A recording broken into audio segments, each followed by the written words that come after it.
कहते हैं कि इतिहास कभी न कभी खुद को दोहराता है। भारत का विभाजन करवाने वाले ब्रिटेन के साम्राज्यवादियों, पीएम क्लीमेंट एटली और वायसराय माउंटबेटन ने शायद ही कभी ये कल्पना की होगी कि भारत के बंटवारे के मात्र 75 साल बाद एक ऐसा मौका आएगा जब ब्रिटेन के बंटवारे पर गंभीर चर्चा होगी। नियति का न्याय तो ये भी है कि इस बंटवारे को रोकने या मुकम्मल करने की जिम्मेदारी एक हिंदुस्तानी मूल और एक पाकिस्तानी मूल के नेता के हाथ में है। भारत की आज़ादी के 75 साल बाद आज ब्रिटेन के प्रधानमंत्री भारतवंशी मूल के हिंदू ऋषि सुनक हैं और ब्रिटेन से अलग होने की मांग कर रहे स्कॉटलैंड के फर्स्ट मिनिस्टर एक पाकिस्तानी मूल के मुस्लिम हमजा यूसुफ हैं। हमजा यूसुफ पिछले सोमवार को ही स्कॉटलैंड के फर्स्ट मिनिस्टर बने हैं। फर्स्ट मिनिस्टर यानी कि वहां का प्रधानमंत्री, मतलब कि स्कॉटलैंड का सर्वोच्च नेता जिनके हाथों में सभी विधायी और कार्यपालिका की शक्तियां होती हैं।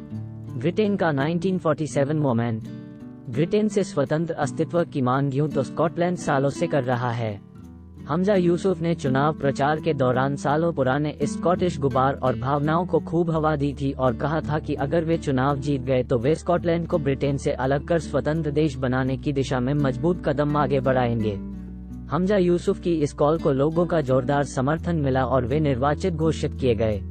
लेकिन जब उन्होंने स्कॉटलैंड को ब्रिटेन से अलग करने के अपने एजेंडे के बारे में ब्रिटिश पीएम से बात की तो ऋषि सुनक ने उन्हें टकासा जवाब दिया और ऐसी किसी भी कोशिश को सिरे से खारिज कर दिया।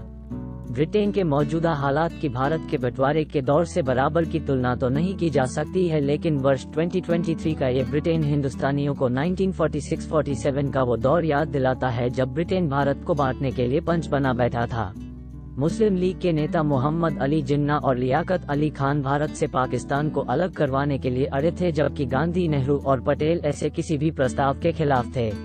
आज ब्रिटेन में भी कुछ ताकतें अपने लिए अलग देश की मांग कर रही हैं। पाकिस्तानी मूल का एक स्कॉटिश स्कॉटलैंड को ब्रिटेन से अलग कराना चाहता है, जबकि भारतीय मूल का ब्रिटिश पीएम इस देश को बंटने नहीं देने पर अड़ा है। कांग्रेस सांसद शशि थरूर ने एक ट्वीट कर इस स्थिति की तुलना 1946-47 से की है। ऐसी है ब्रिटेन की बनावट और बसावट। स्कॉटलैंड ब्रिटेन से अलग क्यों होना चाहता है, ये समझने के लिए हमें पहले ब्रिटेन की बनावट और बसावट को समझना पड़ेगा। पहले ये जाने कि दुनिया के नक्शे पर ग्रेट ब्रिटेन है कहाँ। ब्रिटेन यूरोपीय महाद्वीप के उत्तर पश्चिम तट पर बसा हुआ है। यूनाइटेड किंगडम का पूरा नाम United kingdom of great Britain and northern Ireland है। ये 4 प्रांतों से मिलकर बना एक देश है। ये देश हैं इंग्लैंड, वेल्स, नॉर्दर्न आयरलैंड और स्कॉटलैंड। पहले सदर्न आयरलैंड भी ग्रेट ब्रिटेन का हिस्सा था, लेकिन 1922 ये एक अलग देश बन गया। ये देश भले ही एक यूके के कॉमन आइडेंटिटी के तहत एक हो, लेकिन हर एक की अपनी एक पहचान है और भाषाएं हैं। पूरे यूनाइटेड किंगडम की आधिकारिक भाषा अंग्रेजी है, लेकिन वेल्स की अपनी आधिकारिक भाषा वेल्श है। स्कॉटलैंड में स्कॉटिश बोली जाती है। 4 स्वायत्त क्षेत्रों को मिलाकर बना ब्रिटेन। एक साथ रहने के बावजूद स्कॉटलैंड के नागरिकों में राष्ट्रवादी भावनाएं पनपती रहीं। इसके पीछे ऐतिहासिक और सांस्कृतिक कारण है। बता दें कि स्कॉटलैंड पहले एक आजाद मुल्क था। 1603 में वेल्स और स्कॉटलैंड ने इंग्लैंड के साथ मिलकर एक नया देश बनाया जाना मंजूर किया। 1707 में स्कॉटलैंड इंग्लैंड में शामिल हुआ और इस नए देश को United kingdom of great Britain नाम दिया गया। तब इंग्लैंड का परचम दुनिया में लहरा रहा था।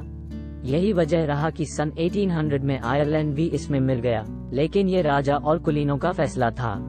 वहाँ के लोग इससे खुश नहीं थे। आयरलैंड की राष्ट्रवादी जनता आंदोलन करती रही। भारत की आजादी की तरह यहाँ भी आयरिश लोगों का अंग्रेजों के खिलाफ हिंसक संघर्ष हुआ। 1922 में आयरलैंड की 26 काउंटीज को मिलाकर रिपब्लिक ऑफ आयरलैंड के नाम से एक अलग देश बना, जबकि नॉर्थ आयरलैंड का हिस्सा ब्रिटेन के साथ ही बना रहा। स्कॉटलैंड सन 1707 से ब्रिटेन का हिस्सा है, लेकिन 1707 में भी स्कॉटलैंड के राष्ट्रवादियों ने अपने देश की पहचान मिलाकर ब्रिटेन के साथ विलय का विरोध किया। लेकिन स्कॉटलैंड की संसद में यूनियन के समर्थक ज्यादा थे। ये कुलीन वर्ग और व्यापारिक वर्ग के लोग थे। इंग्लैंड के साथ मिलकर इनके हित फल फूल रहे थे, लिहाजा वे इंग्लैंड के साथ शामिल हो गए। स्कॉटलैंड में विद्रोह और आंदोलन हुआ, लेकिन इससे कुचल दिया गया। औद्योगिक क्रांति के दौरान अलग स्कॉटलैंड की मांग धीमी पड़ गई, मगर सदी में इसका फिर उभार हुआ। पहले विश्व युद्ध के बाद आयरलैंड ने अलग देश की मांग को मनवा लिया, लेकिन स्कॉटलैंड सफल नहीं रहा, लेकिन मांग जारी रही। स्कॉटलैंड की अलग संसद, अपनी सरकार लेकिन सीमित अधिकार। 1997 में स्कॉटलैंड के लिए विभिन्न संसदों की मांगों को लेकर जनमत संग्रह की जांच की गई। स्कॉटलैंड में अवमानना मिली। स्कॉटलैंड की अपनी सरकार। 1999 में स्कॉटलैंड की राजधानी एडिनबरा में संसद की पहली बैठक हुई। ग्रेट ब्रिटेन ने स्कॉटिश संसद को स्वास्थ्य, शिक्षा, कृषि जैसे विषयों पर कानून बनाने का अधिकार दिया, लेकिन वित्त, विदेश नीति, रक्षा जैसे अहम मुद्दे ब्रिटिश संसद के पास ही रहे।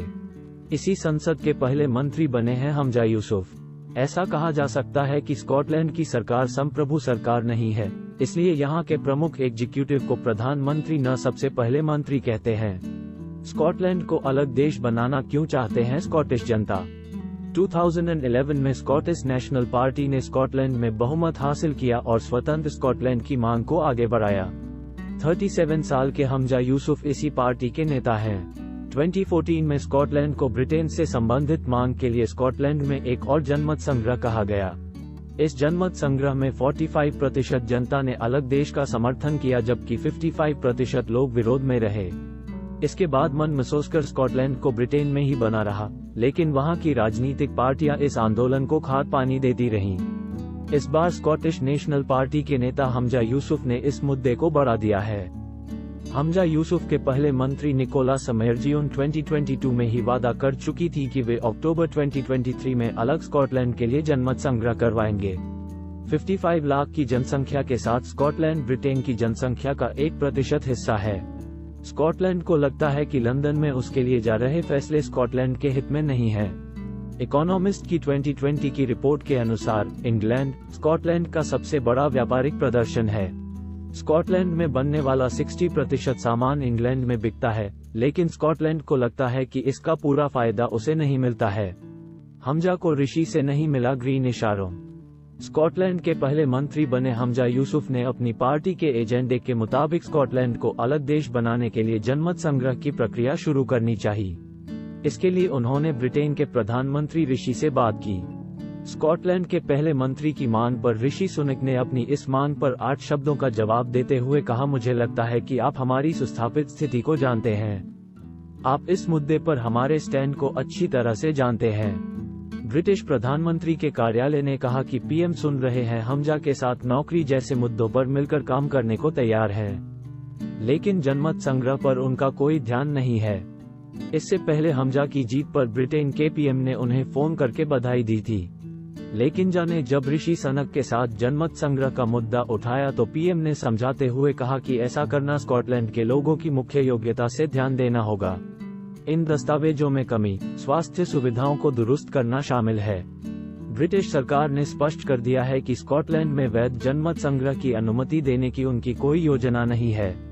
ऋषि को अपनी छवि की चिंता। गुलामी के दौर में जब भारत की आजादी की चर्चा ब्रिटेन के राजदूत विंस्टन चर्चिल के पास पहुंची तो उन्होंने कहा कि मैं ब्रिटेन के प्रधानमंत्री इसलिए नहीं बना हूं कि भारत को स्वाधीनता देकर ब्रिटिश साम्राज्य का दिवाला निकाल दूं। इतिहास के इस मोड़ से ऋषि सुनक का भी आमना सामना हो रहा है। यही कारण है कि ब्रिटिश शक्तियां और प्रभुता में छूट से कोई निर्णय वे लेने की सोच भी नहीं कर सकते। सुनक पर भारतवंशी ब्रिटिश होने का एक अतिरिक्त भार भी है, जो उनकी समझ और भी जुड़ा है। कौन है हमजा यूसुफ? हमजा यूसुफ के दादा दादी 1960 के दशक में पाकिस्तान से स्कॉटलैंड आए थे। उनके पिता का जन्म पाकिस्तान में हुआ था और उनकी मां का जन्म केन्या में पंजाबी मूल के एक परिवार में हुआ था। ग्लासगो में एक निजी स्कूल में प्रारंभिक शिक्षा प्राप्त करने के बाद उन्होंने ग्लासगो विश्वविद्यालय में राजनीति की पढ़ाई की। पढ़ाई खत्म करने के बाद यूसुफ ने एक कॉल सेंटर में काम किया और फिर पूर्व प्रथम मंत्री एलेक्स सैलमन के सहयोगी बन गए। 2011 में वो ग्लासगो के अतिरिक्त सदस्य के रूप में स्कॉटिश संसद के लिए चुने गए थे। अपनी जीत के बाद यूसुफ ने अंग्रेजी और उर्दू में शपथ ली। अगले ही साल वो स्कॉटलैंड के कैबिनेट में चले गए। अभी वो देश के स्वास्थ्य सचिव के रूप में प्रतिबंधित थे।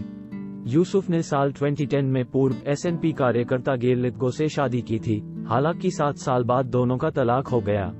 साल 2019 में उन्होंने नादिया अल नकल से शादी की। Thanks for watching.